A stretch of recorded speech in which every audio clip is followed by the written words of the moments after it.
How about those Sacred Heart Pioneers in their first year in the Metro Atlantic Athletic Conference?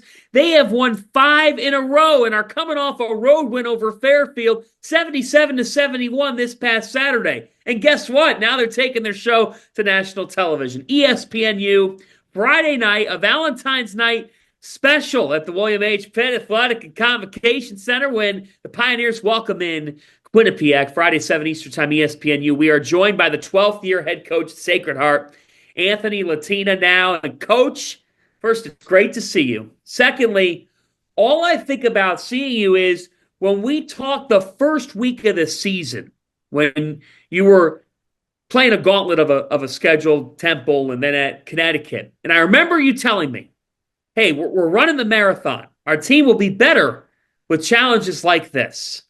How much are you seeing that now? You know, the interesting thing, and I have a good friend who, Gary Manchell, coaches at Mercyhurst, and they just went up from Division II to Division I. And I said, hey, and he's a wonderful coach, and they're having a fantastic year.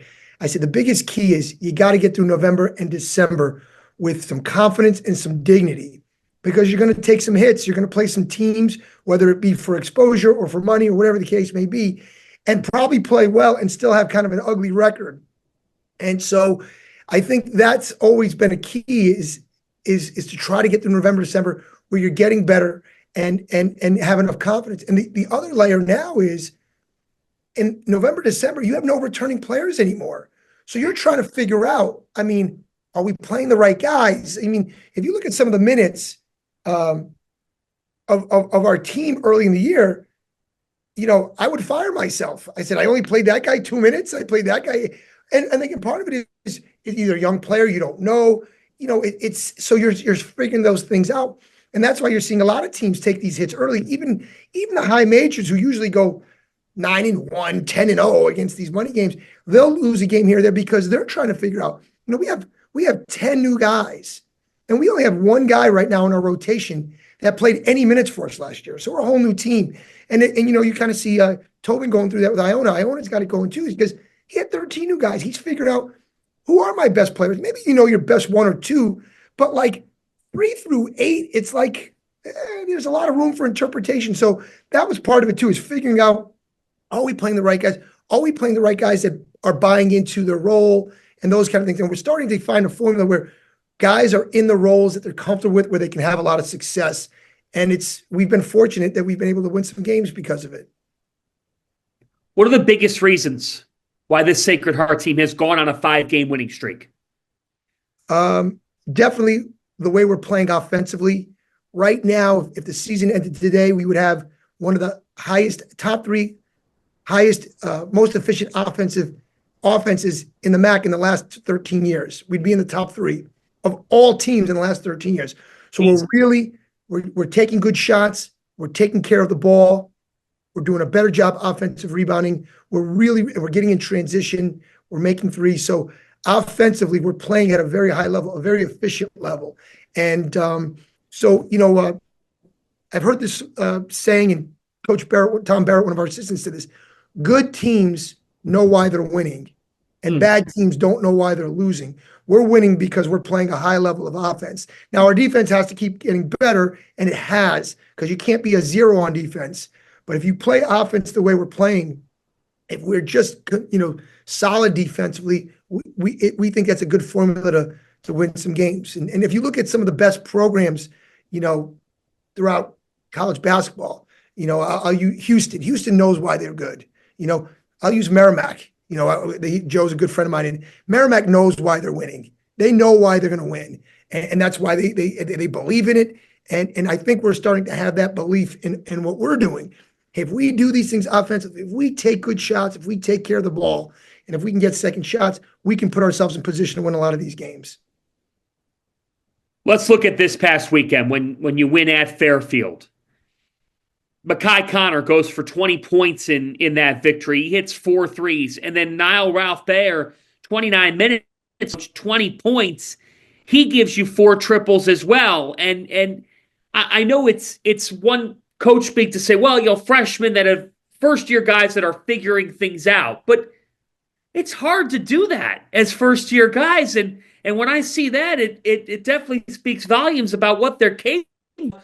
Just how proud are you of a couple of first year guys that are trying to learn how to be freshmen in college basketball, and here they are coming up with 20 apiece in a road win. Yeah, no question. First of all, both guys are very good, is without saying. But there's a lot of good freshmen out there that aren't producing. I think they took some hits early, and Niall's a perfect example. Like, there's a few games early where we didn't play him as much. And I look back and I'm like, what was I doing? Jesus creepers. If I was my own boss, I'd be like, what are you doing, dude? You got to play this guy. He's a shot maker deluxe. Both guys are unflappable. Both are students of the game. Both guys come in and watch a ton of film with the assistants, with me, and it's really, really paying dividends.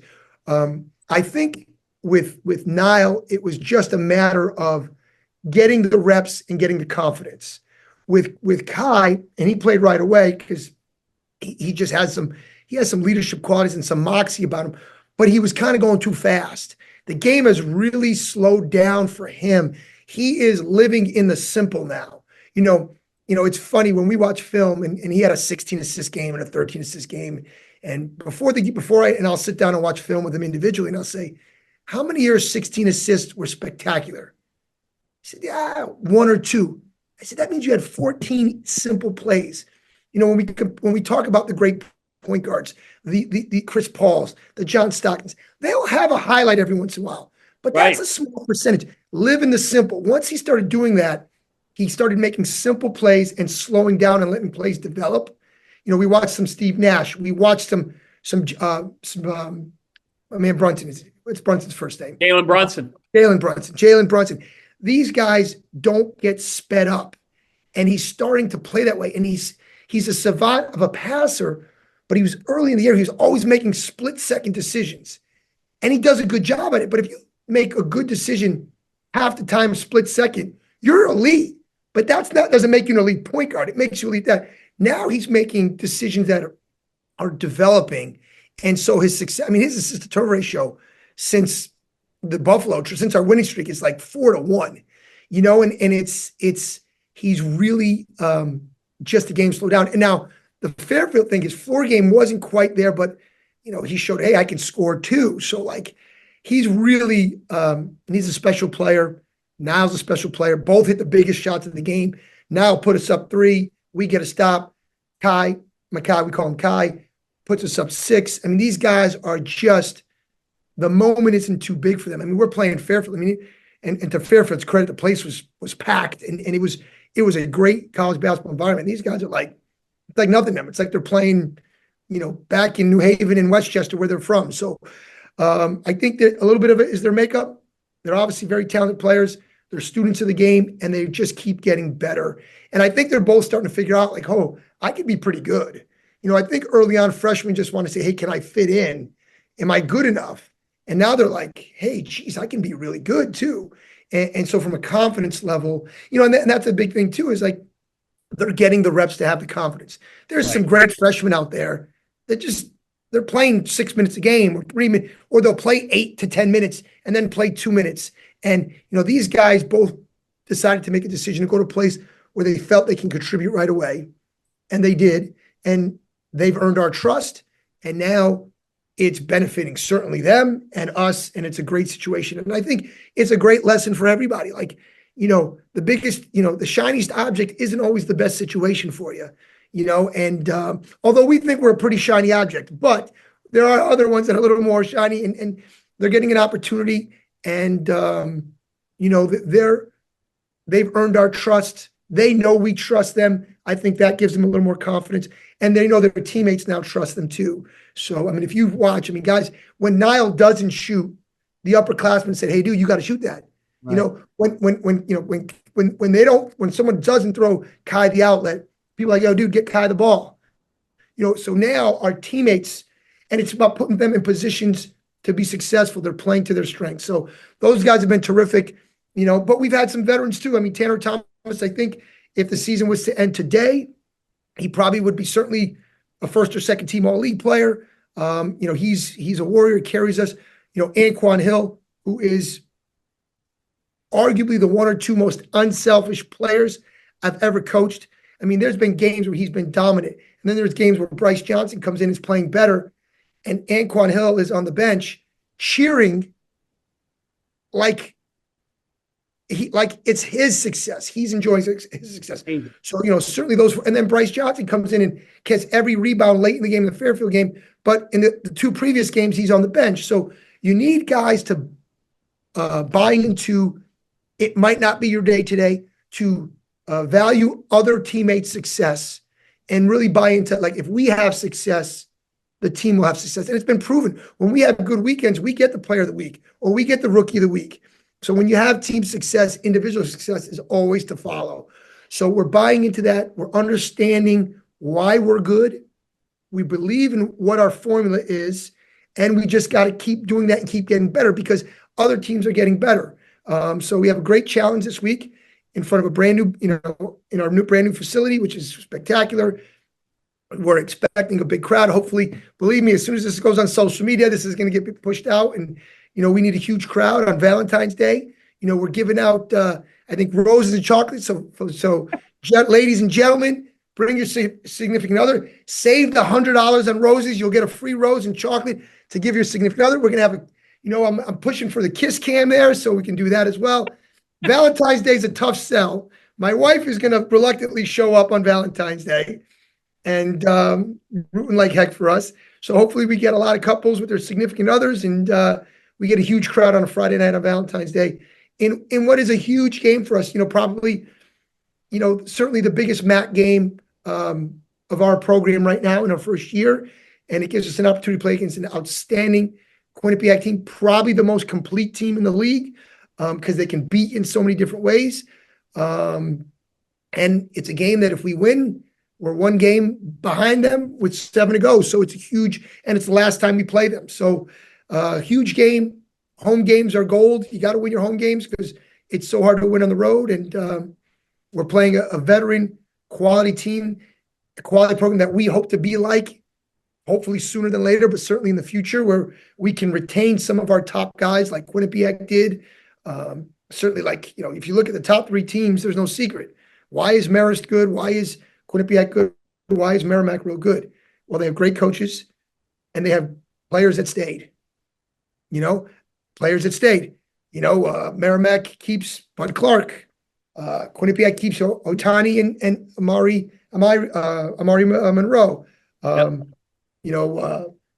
Marist keeps Pasquarelli and Daughtry and Collins, and those guys are warriors.